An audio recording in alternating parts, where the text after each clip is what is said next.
अस्सलाम वालेकुम students, concept clear ना हो के प्लेटफॉर्म से मैं हूं जाहिद इकबाल, आपको अपने चैनल पे वेलकम करता हूं। उम्मीद है आप सब खैरियत से होंगे, अपनी पढ़ाई बड़े अच्छे तरीके से कर रहे होंगे, वीडियोस को वॉच एंड लाइक भी कर रहे हों। आज का हमारा टॉपिक है standard form and scientific notations.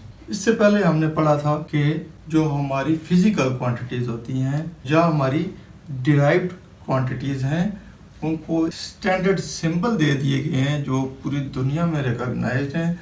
पूरी दुनिया में वो ही सिंबल चलेंगे।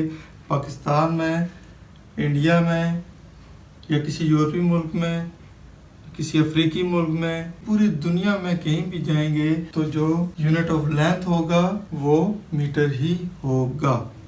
अगर उसका आगे डिराइव्ड यूनिट होगा तो आगे सेंटीमीटर, मिलीमीटर या किलोमीटर में होगा। वीडियो शुरू करने से पहले मेरी रिक्वेस्ट है, जो मेरे चैनल पर नए हैं काइंडली चैनल को सब्सक्राइब करें, वीडियोस को वॉच एंड लाइक करें, दोस्तों के साथ शेयर करें और बेल आइकन का बटन लाजमी दबाएं ताकि मेरी नए आने वाली नोटिफिकेशन आपको टाइमली मिल सके। तो हम बात कर रहे थे फिजिक्स में, जब हम कैलकुलेशंस कर रहे होते हैं या किसी भी चीज को पढ़ रहे होते हैं तो हमारा वास्ता ऐसी वैल्यूज के साथ आता है जो बहुत ज्यादा क्वांटिटी में होती है, या उसकी लेंथ बहुत ज्यादा होती है, या वो क्वांटिटी बहुत बड़ी होती है, उसमें जीरोस की तादाद बहुत ज्यादा होती है, या वो माइक्रो में होती है या मेगा में होती है, बहुत ज्यादा उसके साथ जीरो लगे हुए होते हैं। उनको हम जब लिखते हैं तो उसको लिखने में एक तो हमारा टाइम बहुत ज़्यादा कंज्यूम होता है, दूसरा हर दफ़ा गलती का चांस भी ज़्यादा होता है। अब मिसाल के तौर पे हमारी जो कायनात है, जो हमारी यूनिवर्स है, उसका जो वॉल्यूम है वो है 88 और इसके साथ 25 जीरोज हैं। 1 2 3 4 5 6 7 8 9 10 11 12 13 14 15 16, 17, 18, 19, 20, 21, 22, 23, 24 एंड 25।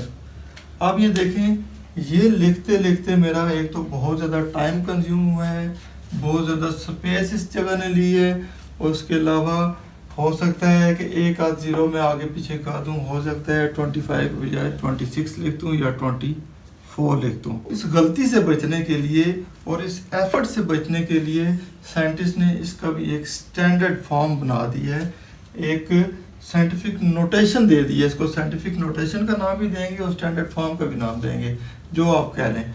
साइंटिस्ट ने इस चीज़ को कैटर किया है, हल किया है इस मसले को, और एक स्टैंडर्ड फॉर्म हमें दे दी है। वो ये कहते हैं, ये जो वैल्यू है इसके आपने दो हिस्से बना लेने हैं। पहला हिस्सा हो जाएगा, उसको मैंटिसा का नाम दिया है, और दूसरे को दिया है एक्सपोनेंट का। मैंटिसा ये शुरू की जो वैल्यू होती है, इस वैल्यू को आपने 1 से लेकर 10 के अंदर अंदर रखना है। यानी कि 9.99 तो हो सकता है, लेकिन जब 10 होगा तो वो उधर चला जाएगा, उसकी वैल्यू उसमें ऐड हो जाएगी। आपने इसको 1 से लेकर 10 तक रखना है। अब देखें 88 जो सा है ये 10 से ज़्यादा है, तो हम क्या करेंगे, इसको 8.8 कर देंगे। अब चूंकि 88 था, 8.8 किया है, तो इसमें से एक ज़ीरो उसमें ऐड हो जाएगा, तो यहाँ पे जो 25 जीरो थे वो 26 जीरो हो जाएंगे, उसमें एक जीरो ऐड हो जाएगा। मैंटिसा को 8.8 लिखेंगे। आगे जो एक्सपोनेंट आता है ये इन जीरोस को पावर ऑफ 10 में लेके आते हैं। जैसे हमने देखा था कि यहाँ पे 25 जीरो थे, 10 की पावर 25 लेती, लेकिन यहाँ से एक जीरो इसमें ऐड हो गया तो 10 की पावर 26 होगी। अगर हम इसको 88 मल्टीप्लाई बाई 10 25 लिखते तो वो गलत हो जाता। हमने इसको 10 से नीचे लेके आए हैं, 8.8 पे लेके आए हैं, यहाँ से एक ज़ीरो था वो ऐड हो गया, क्योंकि 88 को अगर आप 8.8 पे डिवाइड करें तो 10 आंसर आता है। 88 को जब आप 10 से नीचे लेके आएंगे वो एक 10 इसमें ऐड हो जाएगा, 25 के बजाय 26 हो जाएंगे। तो हम इसको ऐसे लिखेंगे 8.8 मल्टीप्लाई 10 की रेज पावर 26। अब ये एक स्टैंडर्ड फॉर्म आ गई है पूरी दुनिया में।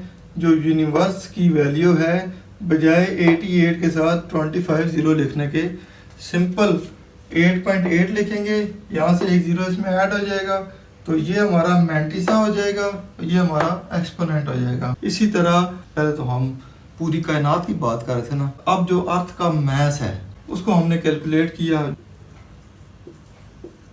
मैस ऑफ अर्थ था 598 और इसके साथ 22 जीरो थे। 3 4 5 6 7 8 9 10 11 12 13 14 15 16 17 18 19 20 21 एंड 22। अब ये देखें, इस मैथ्स ऑफ अर्थ को लिखने के लिए मैंने बहुत ज़्यादा एफर्ट की, बहुत ज़्यादा स्पेस की ज़रूरत थी। हो सकता है इसमें एक ज़ीरो आगे पीछे हो गया, अगर नहीं होगा तो मुझे हर ज़ीरो लिखने के साथ साथ काउंटिंग की भी ज़रूरत पड़ी, जो कि बहुत ज़्यादा एफर्ट वाला काम था, ये टाइम कंज्यूमिंग था। इससे बचने के लिए इसको मैं अब स्टैंडर्ड फॉर्म में लेके आता हूँ। तो स्टैंडर्ड फॉर्म के लिए मैंने बताया था कि हमारे पास दो चीज़ें हैं, एक मैंटिसा है, दूसरा है एक्सपोनेंट। इसको हम मैंटिसा और एक्सपोनेंट के हिसाब से देखते हैं। तो ये अब देखें, ये हमारी ये जो वैल्यू है ज़ीरो के अलावा 598 है। मैंने आपको बताया था कि मैंटिसा में 1 से लेकर 9.99 तक आपने वैल्यूज़ लिखनी होती हैं, 10 से नीचे नीचे। अब ये देखें, ये 10 से ज़्यादा है, इसको हम 10 से नीचे लाएंगे तो अगर यहाँ पे पॉइंट लेके आते हैं तो 59 हो जाएगा, अगर यहाँ पे पॉइंट लेके आते हैं तो 5.98 हो जाएगा। तो हम इसको 5.98 पे तो लेके आएंगे, लेकिन देखें इसने दो जंप किए हैं आगे, इसलिए इसके दो ज़ीरोज़ उसमें ऐड होंगे। जितने आप जंप इधर करवाएंगे डेसिमल को, उतने ही आपको ज़ीरो उधर लगाने पड़ेंगे। तो मैंटिसा जो सा था 598 के बजाय 5.98 रह गया, लेकिन इसमें से दो ज़ीरो उड़ के इस तरफ आ गए, तो ये हमारे ज़ीरो थे 22। ये दो ज़ीरो उसमें ऐड करेंगे तो 10 की रेज पावर कितनी हो जाएगी, 24। 22 के बजाय 24 लिखेंगे क्योंकि दो ज़ीरो यहाँ से इसमें ऐड हो गए हैं। तो हम इसको इजीली लिख लेंगे कि मैथ्स ऑफ अर्थ क्या है, 5.98 मल्टीप्लाई बाई 10 की रेज पावर। कितना इजी हो गया है।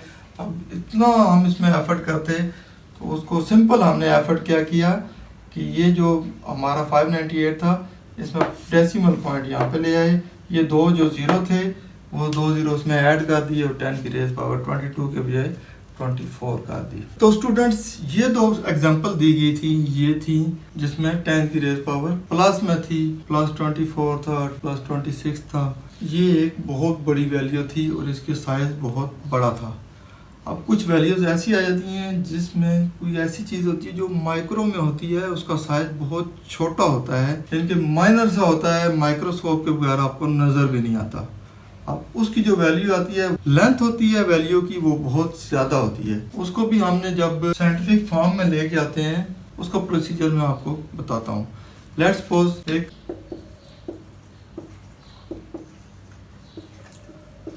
Diameter of hydrogen nucleus, hydrogen atom का जो न्यूक्लियस था उसका जो डायमीटर था 0 पॉइंट, अब यहाँ पे 14 जीरो है, 1 2 3 4 5 6 7 8 9 10 11 12 13 14 और आगे 17।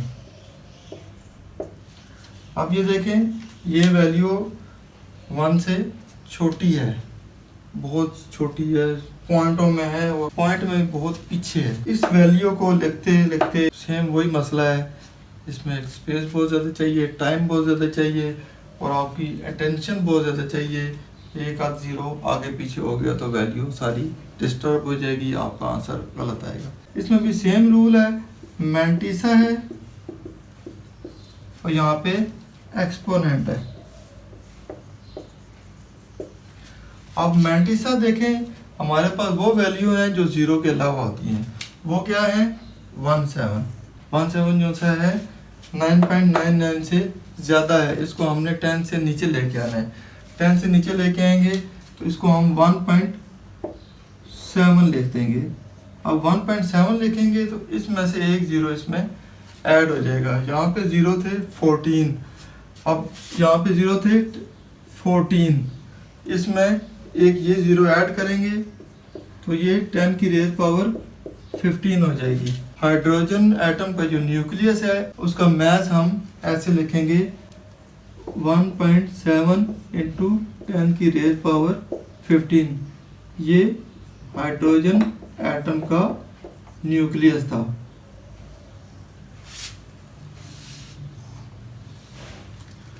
ये जो प्रोसीजर है, ये जो मेथड है, इस मेथड को पूरी दुनिया में लागू कर दिया गया है और पूरी दुनिया में ये ही तरीका इस्तेमाल होता है और ये बहुत इजी है लिखने में भी और समझने में भी।